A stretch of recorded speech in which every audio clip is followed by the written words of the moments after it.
de bolinha. Olá amigos, aqui quem está falando é Walter Goodball e eu estou aqui mais uma vez para apresentar um vídeo do Goodball, futebol de bolinhas.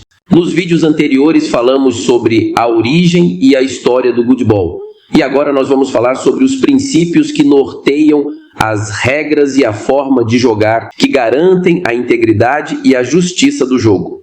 Estes princípios não apenas moldam a forma como o jogo é jogado, mas também fornecem lições valiosas para a vida. E eles são 3. O primeiro trata do respeito em relação às regras ao oponente e à torcida. O segundo fala do direito de defesa. E o terceiro determina que a infração não pode beneficiar o infrator.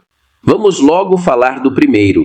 O princípio do respeito, que se divide em respeito às regras e respeito ao oponente e à torcida. Do respeito às regras. No Goodball, os jogadores devem seguir e cumprir as regras do jogo. Isso é crucial para manter a ordem e a justiça dentro do jogo. Assim como numa partida do Goodball, na vida devemos respeitar e seguir as leis e normas estabelecidas pela sociedade. Cumprir as regras do jogo nos ensina a importância de obedecer às leis, promovendo um ambiente de respeito e harmonia, como veremos nos lances a seguir. Centro armado, e Walter Goodball vem para a batida de centro, se concentra. Bate o centro. Alta! Bateu mal, bateu fraco e 2 lances para Marcos Goodball. Vamos acompanhar agora a cobrança de falta de centro por Marcos Goodball. Lembrando que estamos dentro da nova regra que entrou em vigor no final de 2023. Segundo essa alteração, a punição pela falta mantém a retirada das bolinhas que participaram da jogada. Isso já aconteceu. A falta continua sendo de 2 lances, mas sem a possibilidade de marcar um gol no segundo lance dessa cobrança, mesmo havendo bolinha apta a fazer o gol. Marcos Goodball faz o primeiro lance e já no primeiro lance movimenta 2 bolinhas de forma estratégica, colocando 2 no campo de ataque e ainda tem o segundo lance. Vejam, ele tem 2 bolinhas aptas ao chute, mas não pode, no segundo lance desta cobrança, fazer gol. Agora, ele se prepara para o segundo lance, faz o segundo lance, porém não teve êxito, pois a bolinha voltou. Parece que ele buscava invadir a pequena área de Walter Goodball e o pior, sua bolinha ficou marcada. Marcos usou os 2 lances da falta de centro, seguindo o que diz a nova regra, que foi alterada por conta do princípio do direito de defesa, que diz que, para cada ataque, haverá sempre uma defesa. Essa mudança foi feita para garantir que o adversário tivesse a oportunidade de se defender, mantendo o equilíbrio do jogo. Walter percebeu a situação e parte para o ataque, mas a bolinha ficou impedida, pois saiu do seu campo de defesa e ultrapassou a última bolinha de Marcos Goodball. Para a alegria de Marcos, que agora já pode fazer seu movimento, e ele conseguiu invadir a pequena área de Walter. Excelente estratégia. Ele respeitou a nova regra e manteve a pressão sobre o adversário. Que infiltração, mas era melhor que ela tivesse parado mais próxima do arqueiro gol. O segundo aspecto, e em relação ao respeito ao oponente, respeitar o adversário é uma regra de ouro no Goodball. Isso significa não desrespeitar o oponente com gestos, atitudes ou manifestações negativas. É não desfazer, desrespeitar com qualquer gesto ou atitude ou manifestação o oponente. Como exemplo, podemos citar que na hora da jogada do teu adversário, você tem que se manter calado. Um segundo exemplo muito comum no Goodball, e na hora da comemoração do gol, você pode comemorar expressando a emoção em fazer o gol com coreografias, que é permitido. O que não é permitido é o excesso, ou ocorra perda de tempo, ou a comemoração seja desrespeitosa com o adversário, como demonstrado a seguir.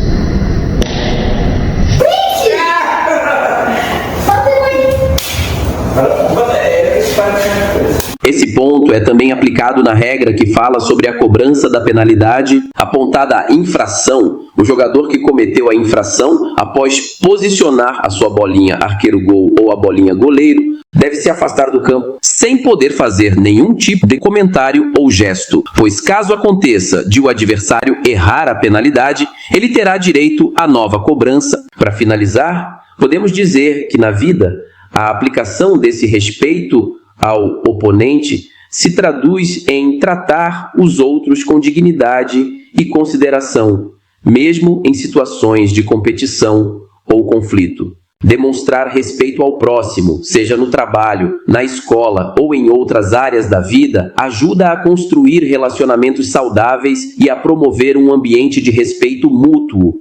Agora vamos lembrar do respeito à torcida no futebol. A torcida também merece respeito. Isso significa que os jogadores não devem provocar a torcida adversária ou a própria torcida de forma negativa.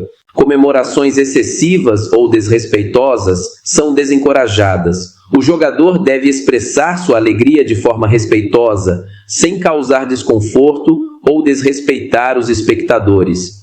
Na vida, isso reflete a importância de respeitar a comunidade e o público em geral, seja em eventos esportivos, culturais ou sociais. Demonstrar respeito pelas opiniões e emoções das pessoas ao nosso redor contribui para um ambiente mais harmonioso e agradável. Vamos ao segundo princípio do jogo, que é o direito de defesa. É um princípio fundamental que garante a todos os jogadores a oportunidade de se defenderem contra jogadas de ataque do adversário. No futebol, cada jogador tem a chance de defender sua posição. Por exemplo, na versão raiz, no campo de defesa, é permitido tocar na bolinha do adversário para tirá-la do campo, cedendo um lateral, escanteio ou tiro de meta. Isso assegura que o jogo seja justo e equilibrado, dando a cada jogador a oportunidade de reagir a ataques. Na versão raiz, as jogadas são alternadas, o que significa que após um jogador mover a bolinha para o campo de ataque, o adversário tem a chance de defender na jogada seguinte. Essa dinâmica garante que nenhum jogador seja pego de surpresa sem a chance de se defender. Na vida, esse princípio reflete a importância do direito à defesa em situações cotidianas. Todos devem ter a chance de se proteger e reagir adequadamente a desafios e ataques, seja em um debate, em um conflito ou em qualquer outra situação adversa. É essencial que cada indivíduo tenha a oportunidade de apresentar sua defesa, promovendo um senso de justiça e equilíbrio. E esse é um dos princípios mais antigos, nasceu lá em 1978.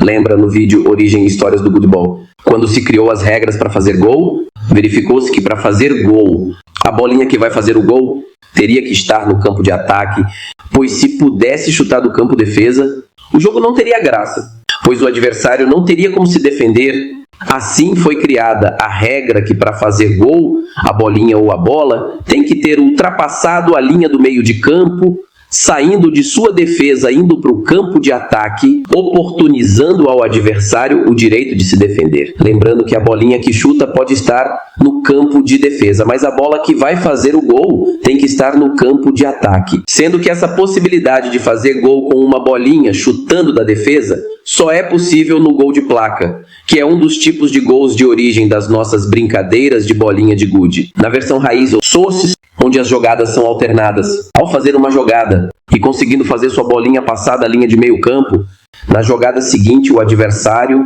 pode afastar o perigo, pois ele vai poder tirar essa bola que está ameaçando o gol, colocando-a para fora do campo ou devolvendo para o campo de defesa do seu adversário. Como se vê no vídeo a seguir. Wesley ataca pela ponta direita, ficando numa posição reta para gol. Boa jogada, mas Marcos Gudibon não dá brecha e afasta para a lateral. Boa defesa. E Walter. Gudibon vai ter que tirar. Joga a bolinha de Elizabeth para escanteio e é o primeiro escanteio do jogo. Wesley ataca invadindo a grande área, ficando cara a cara com o arqueiro. Gol, obrigando o Walter a afastar para a lateral. Lembrando que na versão raiz ou sources, a defesa pode ser uma jogada de contra-ataque ou desafio. Teu adversário te ataca e fica apto a fazer o gol. E você, na sua jogada, em vez de tirar a bola que te ameaça, você posiciona sua bolinha no campo de ataque, ficando mais próximo de fazer o gol. Como demonstrado a seguir. E ela insiste e ataca pelo centro, ficando novamente de frente pro arqueiro. Gol. Essa situação no futebol chamamos desafio, pois Elizabeth sabe que Walter pode chutar no gol, mas avisa para ele melhor tirar, ou se errar faça o gol, e parece que ele vai aceitar o desafio. Partiu, bateu, pra fora! Vejam, essa passou muito perto do arqueiro gol. Nas outras versões, para chutar gol, o jogador tem que avisar chute ao gol ou gol, dando direito ao adversário movimentar o seu goleiro. E agora, vamos falar agora do terceiro princípio do Goodball. O princípio que diz que a infração nunca pode beneficiar o infrator. Este princípio assegura que nenhum jogador se beneficie de uma infração cometida. Se um jogador comete uma falta, é o adversário quem decide como prosseguir, garantindo que a justiça prevaleça no jogo. Por exemplo, se um jogador comete uma falta no campo de ataque, a regra permite que o adversário escolha entre uma cobrança de falta de 2 lances ou um chute direto ao gol. Isso evita que o infrator se beneficie da infração cometida. Outro exemplo é a falta técnica, onde o jogador que comete a falta perde uma bolinha, mesmo que a falta não tenha sido cometida com uma bolinha específica. Na versão Soccer Indoor Soccer, esse princípio é aplicado na lei da vantagem, na vida. Este princípio nos ensina que infrações e erros não devem ser recompensados. Em vez disso, é importante assumir a responsabilidade pelos nossos atos e aprender com os erros, promovendo a justiça e a equidade em todas as situações. Na vida, assim como no Goodball, devemos garantir que as ações inadequadas não resultem em benefícios para quem as comete, reforçando a importância de agir corretamente e com integridade. Então, vamos logo dar um exemplo no jogo na versão raiz ou source. Vamos supor que você coloca uma bolinha tua de frente para o arqueiro gol. Ou seja, no próximo lance, você tem grande chance de fazer gol e teu adversário, então, no lance seguinte, resolve contra-atacar, mas na jogada faz falta lá no campo de ataque, a falta dele foi lá no campo de ataque, mas pelo princípio de que a infração não pode beneficiar o infrator, a regra diz que quem sofreu a infração vai escolher o que quer fazer. Se bate falta de 2 lances ou se chuta no gol, usando um lance com a bolinha que está no campo de ataque, pronta para fazer o gol. Tem muitos outros exemplos, como ao fazer falta técnica, que quem cometeu a falta vai perder uma bolinha, mesmo que na falta cometida, o jogador que cometeu não tenha feito usando ou tocando uma de suas bolinhas. Como, por exemplo, na sua jogada, movimentar a bolinha do adversário.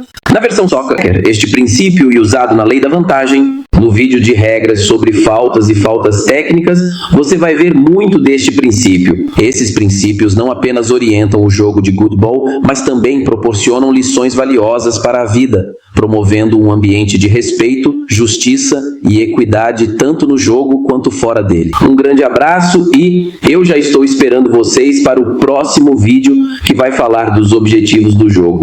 Quer saber mais do Goodball? Então clique no link a seguir ou visite a nossa playlist de regras. Os nossos vídeos já estão legendados em vários idiomas, mas não antes de fazer a sua inscrição aqui no canal, deixar seu like, seu comentário e acionar o sininho, para que você possa receber novos vídeos do Goodball Futebol de Bolinhas. Futebol de Bolinhas.